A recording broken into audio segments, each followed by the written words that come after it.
Autobus sitzt an deiner Seite so ein alberner Typ und starrt dich an. Er kümmert sich nicht um andere Leute und langsam rückt er näher an dich ran. Das kann dir passieren in Kopenhagen, in Hamburg, in Bonn und auch in Mainz. Es ist nicht Karate, wozu ich dir rate. In so einem Fall gibt es nur eins: Fauchen wie ein Tiger, wie ein wilder Tiger. Dann bist du der Sieger, denn er kriegt einen Schreck. Fauchen wie ein Tiger, wie ein wilder Tiger. Dann bist du der Sieger, aber er läuft weg. Du gehst durch die Stadt so ganz alleine. Ein Sportcoupé kommt und es hält an.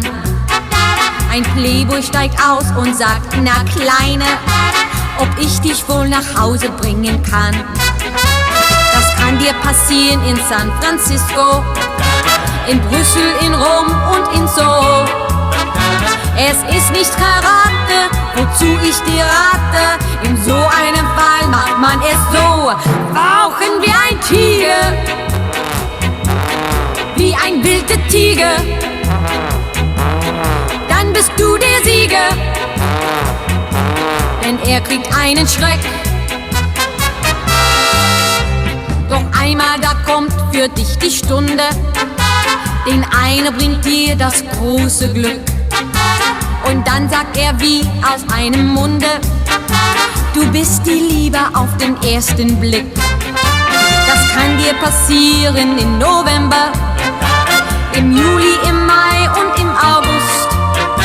Komm her, ich verrate, wozu ich dir rate. In so einem Fall musst du bewusst schnurren wie ein Tiger,